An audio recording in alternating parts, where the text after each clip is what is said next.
Bula. Bonjour. Kumusta? Selamat siang. Moin moin. Salem. สวัสดีครับ Hola. Salut. Psych.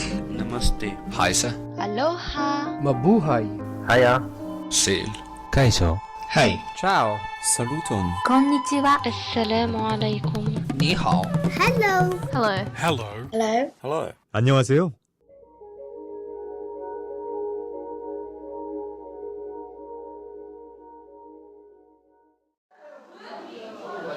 Welcome to the first in Kyungju University's What is Language series. My name is Matt Schaffner, and we're here with Professor Laurence Partan today, here in the beautiful Kyungju University Gigi's coffee shop.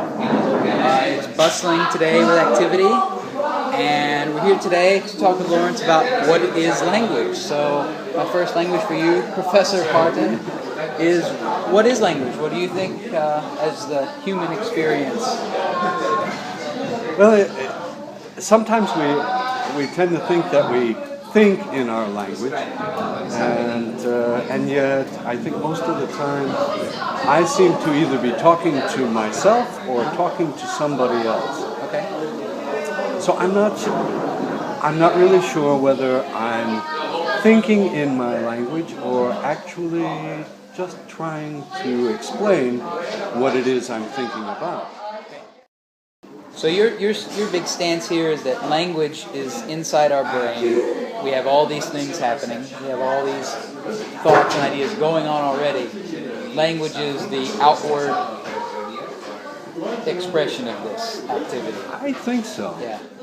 I think so.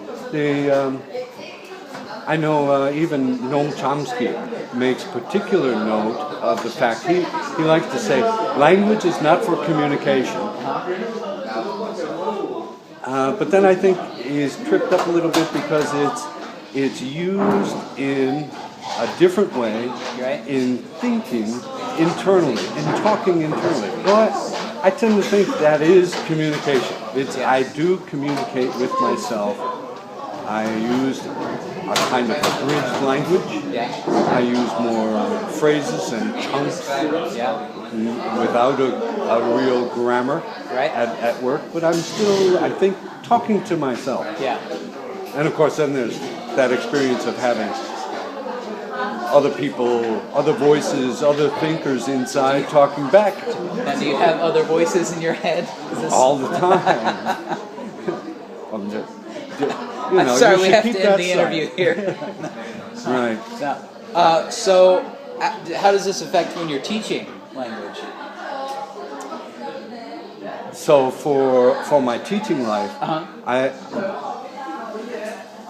I do try very much to engage my students in a sharing of whatever experience, whatever feeling we can talk about.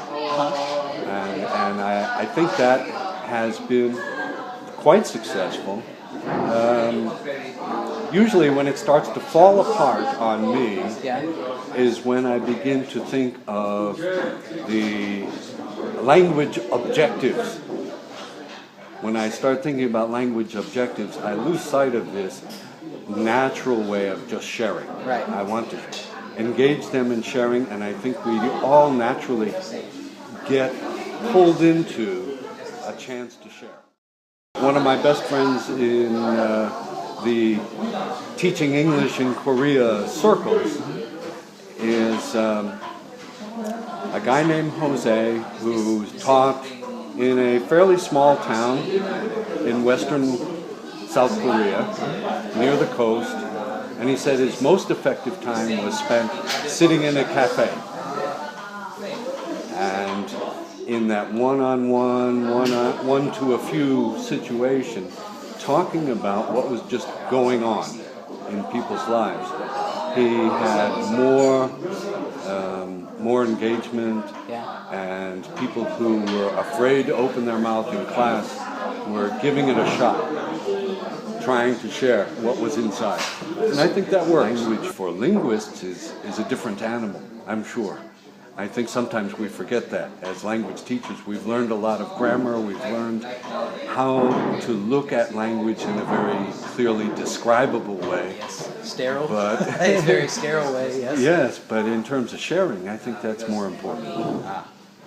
So tell me here quickly your favorite language. Oh. Well, you know, that's a hard one. I think I have to say my favorite language is becoming Korean.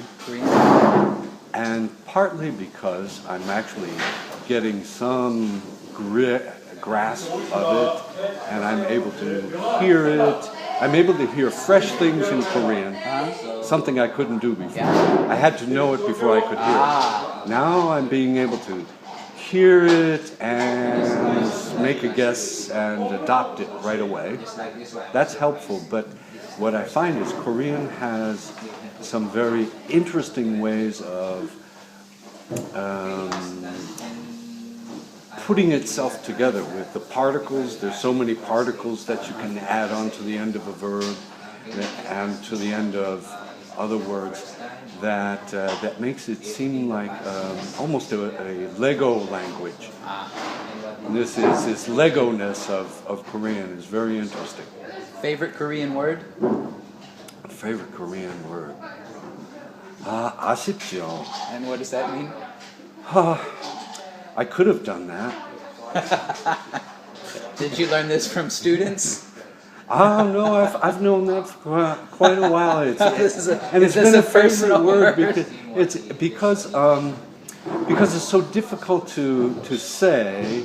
There's not a real good English word that expresses the same thing other than I could have done that or that makes me feel it's got a kind of a feeling of that makes me feel a little sorry that I missed a chance that I could have taken. Like something exasperation like and disappointment it together? can include those things together. Favorite English word? Favorite English word? Oh my. Fantastic. That's a good one. It's a good one. Fantastic. That's fantastic. So, really full of life. It's got that snap to it and makes you really feel what's in there, I think. That's fantastic. Good. Yeah. All right. It's got a sound to go with the meaning. Yeah. All right. Well, this interview was fantastic. Segue. The segue was fantastic.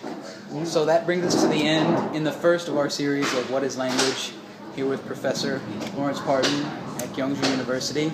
I hope you enjoyed this, and we'll be back in a week or two for part 2 of our series. Thank you. Great idea, Matt. Thanks.